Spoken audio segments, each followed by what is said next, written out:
एक शिव भक्त को केवल भगवान शिव के दर्शन करने थे, लेकिन इसके लिए उसे अपनी पहचान बदलनी पड़ी। और फिर जो हुआ, उसने स्वयं भगवान के स्वरूप को ही बदल दिया। अगस्त्य ऋषि की यह कथा सुनकर आपके भी रोंगटे खड़े हो जाएंगे। आज की कथा है महर्षि अगस्त्य और उनकी भगवान शिव के प्रति अटूट भक्ति की। हिमालय की ऊंची ऊंची बर्फ से ढकी चोटियों पर एक अद्भुत और दिव्य उत्सव सजा हुआ था। स्वयं भगवान शिव और माता पार्वती का दिव्य विवाह संपन्न हो रहा था। इस अलौकिक अवसर का साक्षी बनने के लिए तीनों लोकों के देवता, गंधर्व, यक्ष, सिद्ध, ऋषि और मुनि कैलाश पर एकत्र हुए थे। चारों ओर वैदिक मंत्रों की गूंज थी। देवताओं के मुख पर आनंद था और संपूर्ण वातावरण दिव्यता से भर उठा था। लेकिन एक ही समय में उत्तर दिशा में इतनी अधिक दिव्य शक्तियों के एकत्र होने से पृथ्वी का संतुलन बिगड़ने लगा। उत्तर दिशा भारी होकर नीचे झुकने लगी और दक्षिण दिशा ऊपर उठने लगी। पूरी सृष्टि में भय और अशांति फैल गई। देवताओं के चेहरे पर चिंता की रेखाएं उभर आई। सभी ने इस संकट के समाधान के लिए भगवान शिव की ओर देखा। भगवान शिव ने अपनी शांत और गंभीर दृष्टि चारों ओर डाली और उनकी निगाह एक तेजस्वी किंतु अत्यंत छोटे कद वाले महातपस्वी पर जाकर ठहर गई। वे थे महर्षि अगस्त्य। भगवान शिव ने अगस्त्य ऋषि को अपने पास बुलाया और स्नेहपूर्वक कहा, हे ऋषिवर, आपकी तपस्या का बल यहाँ उपस्थित समस्त देवताओं की शक्ति के समान है। आप तुरंत दक्षिण दिशा की ओर प्रस्थान करें ताकि आपके तपोबल से पृथ्वी का संतुलन पुनः स्थापित हो सके। अपने आराध्य प्रभु का विवाह बीच में छोड़कर जाना अगस्त्य ऋषि के लिए अत्यंत पीड़ादायक था। उनकी आंखें नम हो गई और कंठ भर आया। जिस महादेव की उन्होंने जीवन भर उपासना की, उन्हीं के जीवन के सबसे मंगलमय क्षण में उन्हें उनसे दूर जाना पड़ रहा था। महर्षि अगस्त्य और उनकी पत्नी लोपामुद्रा के मन का यह मौन दुख भगवान शिव से छिपा नहीं रहा। मुस्कुराते हुए महादेव ने उन्हें आश्वासन दिया, अगस्त्य, तुम जहाँ भी रहोगे वही तुम्हें और लोपामुद्रा को मेरे इस दिव्य विवाह के दर्शन अवश्य होंगे। अपने प्रभु का यह वचन हृदय में संजोकर अगस्त्य ऋषि भारी मन से दक्षिण दिशा की ओर चल पड़े। अनेक पर्वतों, नदियों और घने वनों को पार करते हुए वे अंततः दक्षिण भारत के एक अत्यंत रमणीय और प्राकृतिक सौंदर्य से भरपूर स्थान पर पहुंचे। यह स्थान था कुटारम, जो आज तमिलनाडु के तेनकासी जिले में स्थित है। सह्याद्री पर्वतमाला की गोद में बसा यह क्षेत्र अपने झरनों, औषधीय वनस्पतियों और अलौकिक शांति के लिए प्रसिद्ध था। महर्षि अगस्त्य के वहां पहुंचते ही पृथ्वी का संतुलन पुनः स्थापित हो गया और संपूर्ण सृष्टि सामान्य हो गई। लेकिन उनके जीवन की सबसे बड़ी परीक्षा अभी शेष थी।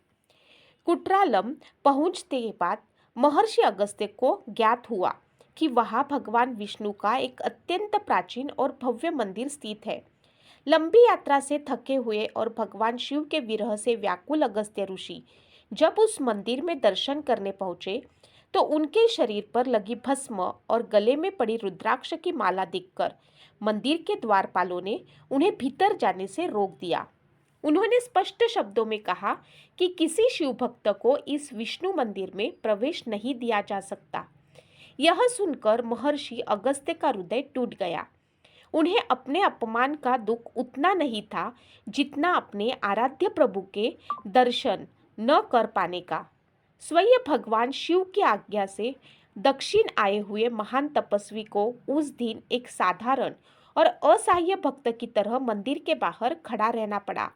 रात गहराती चली गई। कुट्रालम के घने जंगलों में बहते झरनों की ध्वनि और अगस्त्य ऋषि के हृदय की मौन वेदना जैसे एक साथ गूंज रही थी। भगवान शिव के दर्शन की तीव्र लालसा में उन्होंने अपने अहंकार को त्याग कर एक अद्भुत निर्णय लिया। अगली सुबह जब मंदिर के द्वार खुले तो पहरेदार ने एक आश्चर्यजनक दृश्य देखा। कल तक जो व्यक्ति भस्म धारण किए हुए शिव भक्त था, आज उसके माथे पर चंदन का तिलक था, गले में तुलसी की माला थी और उसका वेश एक परम वैष्णव भक्त जैसा था। महर्षि अगस्त्य ने केवल अपने प्रभु के दर्शन के लिए अपना बाहरी रूप बदल लिया था। उनके इस सात्विक वैष्णव स्वरूप को देखकर द्वारपालों ने उन्हें अत्यंत सम्मान के साथ मंदिर के गर्भगृह में प्रवेश करने दिया। जैसे ही महर्षि अगस्त्य गर्भगृह में पहुंचे, मंदिर का द्वार बंद हो गया। भीतर दीपकों की मंद लौ जल रही थी और भगवान विष्णु की दिव्य प्रतिमा शांत भाव से विराजमान थी। अगस्त्य ऋषि ने अपनी आंखें बंद कर ली।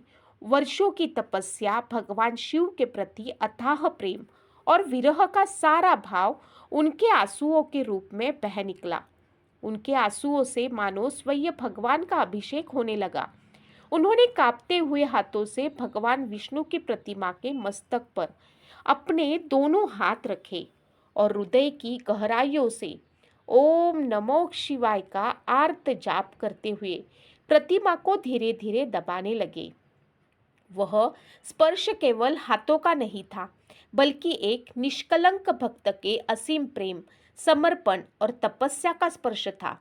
और तभी एक ऐसा चमत्कार हुआ जिसने युगों युगों तक इतिहास में अपना स्थान बना लिया।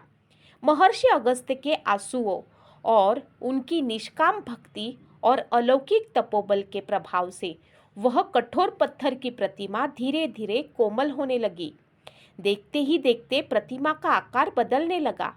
वह सिमटती चली गई और कुछ ही क्षणों में भगवान विष्णु की मूर्ति एक दिव्य स्वयंभू शिवलिंग के रूप में परिवर्तित हो गई। उसी क्षण पूरे गर्भगृह में एक अलौकिक प्रकाश फैल गया। वातावरण ओम नमः शिवाय के दिव्य नाद से गूंज उठा। भगवान शिव ने अपने दिए हुए वचन के अनुसार उसी समय महर्षि अगस्त्य और माता लोपामुद्रा को अपने दिव्य विवाह का प्रत्यक्ष दर्शन कराया।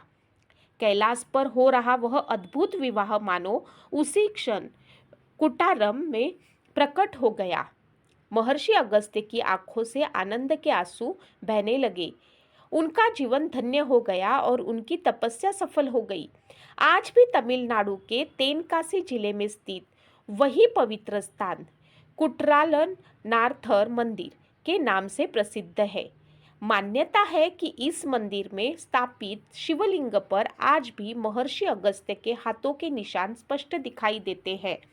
कहा जाता है कि भगवान के प्रति प्रेम और भक्ति के आवेग में ऋषि ने प्रतिमा को इतनी शक्ति से स्पर्श किया कि स्वयं महादेव को सिर में पीड़ा होने लगी। इसी मान्यता के कारण आज भी प्रतिदिन रात्रि के समय कुट्रालन नाथर शिवलिंग पर विशेष औषधीय तेल और जड़ी बूटियों के तैयार किए गए पवित्र लेप का अभिषेक किया जाता है ताकि भगवान की उस पीड़ा को शांत किया जा सके। यह परंपरा आज भी सदियों से श्रद्धापूर्वक निभाई जा रही है। जब भी कोई श्रद्धालु कुट्रालम के इस प्राचीन मंदिर में प्रवेश करता है तो ऐसे अनुभव होता है कि मानो वहाँ की दीवारें आज भी एक सच्चे भक्त की आर्त पुकार और भगवान शिव द्वारा अपने भक्त को दिए गए वचन की गवाही दे रही हो। यह केवल एक कथा नहीं, बल्कि अटूट श्रद्धा, समर्पण और ईश्वर के प्रति निष्कलंक प्रेम का अमर प्रतीक है। यदि आपके हृदय में भी भगवान महादेव के प्रति अटूट श्रद्धा है तो कमेंट में एक बार अवश्य लिखें। हर हर महादेव।